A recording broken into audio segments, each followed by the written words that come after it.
Welcome back to The Rich Nonprofit. This is Straight Talk for mission-driven women. Last week, we talked about the 5 signs that you are ready to launch your nonprofit.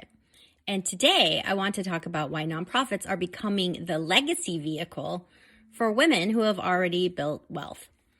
I want to be clear about what I mean by legacy. I'm not talking about joining a board or writing more checks. I'm talking about women who have built 7-figure businesses, looking at their success and asking, what's this all for? And deciding the answer is a nonprofit, probably with their name on it.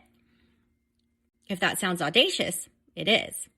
And it's happening more than you think. I see successful women who have spent decades building their businesses and realizing that wealth without purpose feels a bit hollow because they've hit every revenue goal and they've built their team and they have that time freedom that they want. They've basically checked all the boxes and met the goals, which is fantastic. But there's still something nagging at them because making money stopped being just enough somewhere along the way. So, yes, you could give more. You could join a board. You could write more checks, or you can build a nonprofit, your own nonprofit with your name on it, with your vision driving you, with your wealth helping you fund it. And that shift, it's a big one because this isn't about charitable donations anymore. It's about legacy.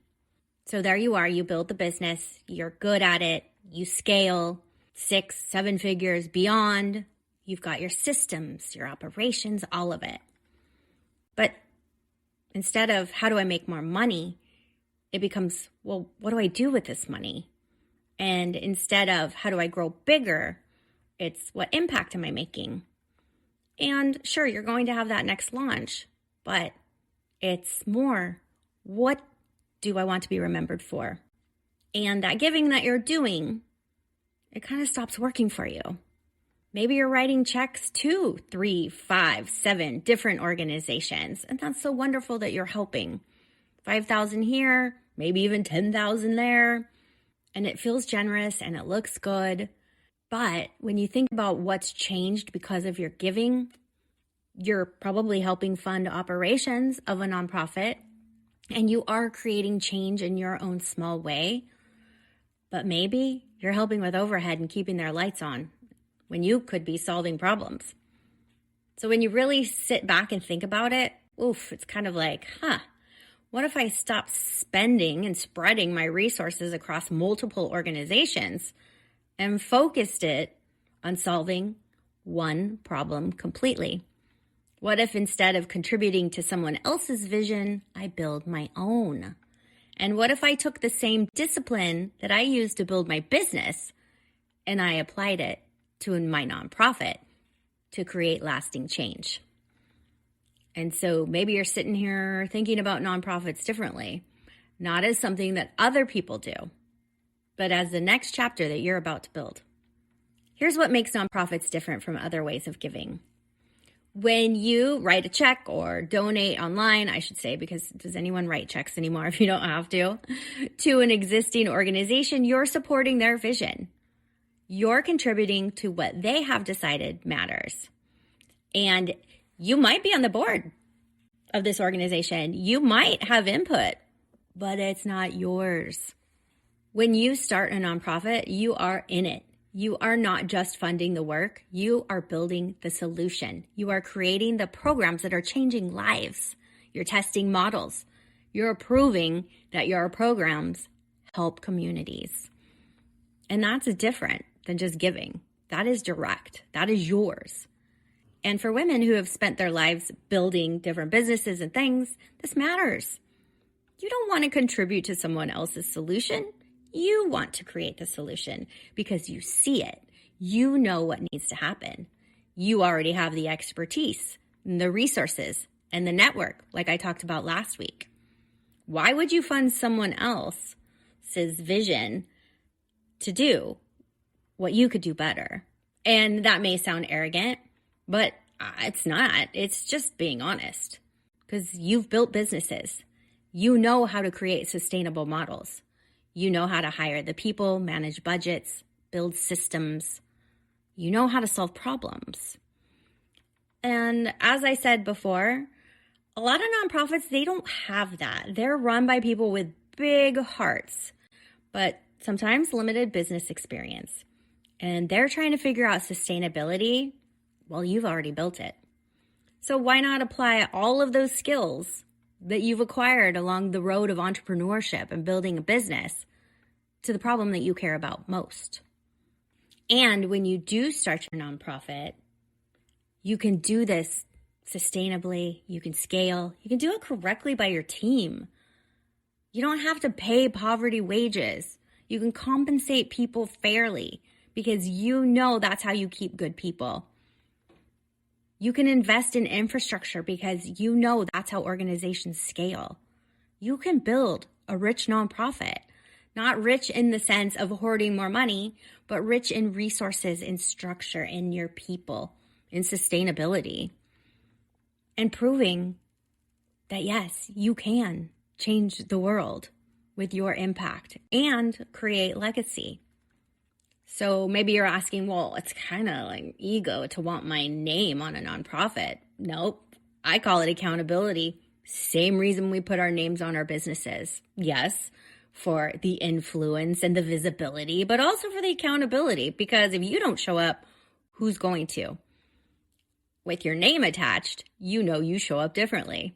You hold yourself to a higher standard. You make sure it works because it's your reputation on the line. Anonymous giving, yes, that feels humble, but it's also easy to walk away when it gets hard. When it's your name, you're going to stay, you're going to figure it out, you're going to make it work. That is commitment. And what if people judge you? Okay, they will. Some people are always going to judge people. Maybe they'll say, that's already being done. Why do you need to do it? Or maybe you should just support, this other organization. Maybe they'll question your motives. So what? Let them. You know why you're doing this. You see a new or different solution, maybe one that doesn't exist yet. You have your expertise that's not being applied. You can create something better, faster, more sustainable. You don't have to defend about that. And if it fails, well, what if it doesn't? Because you've built businesses. You know how to pivot. You know how to adjust. You know how to figure things out if they're not working. You're not going to fail at this. Sure, there might be some struggles and some ups and downs, and you might have to change your approach, but fail? Nah, that's not how we do things around here. Because we, powerful women, we build these nonprofits, we aren't going to quit. We're the type to figure things out. And that's why nonprofits work as legacy vehicles, because you already know how to build things that last. 20 years ago, I would say successful women were told, just join boards, support existing organizations, keep writing those checks, be helpful, don't be disruptive. Well, that has changed. Women with wealth and expertise are looking at the nonprofit sector and they're saying, this could work better, and I know how to do it.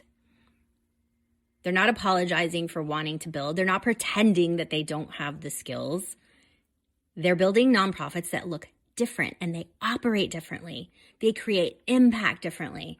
And they're doing it because they know that building the wealth was never just about them. It was preparation, training, resources for this moment, for this mission, for this big vision that you have, for the work that matters so much. It's work that outlasts that next launch. It's work that changes lives. This is legacy.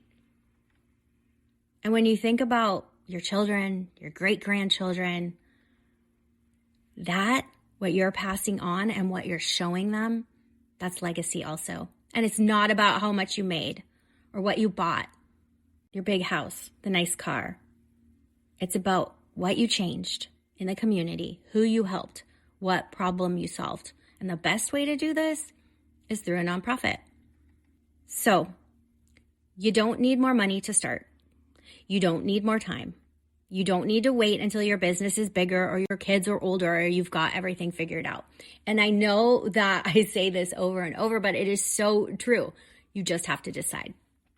I've opened my Rich Nonprofit Group program right now where we are going to build nonprofits together. It's for 4 months.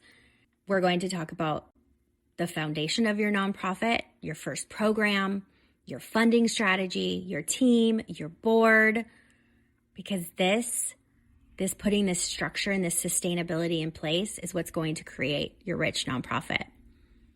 And this is for women who are saying, okay, you're right. I am finished waiting. I'm finished researching or telling myself I need more time, more clarity. You have what you need. I know you know it because you're amazing. And now we're going to give you the structure to build it. So the link is in the show notes. Check it out. So this business that you've created, this wealth that you've generated, it's here for a reason. Your business success, your networking, your resources, it's all preparation. And now you get to use it for what it was always meant for, your legacy, your impact, your nonprofit, your solution to problems. So come build with us. And I'll see you next time on The Rich Nonprofit.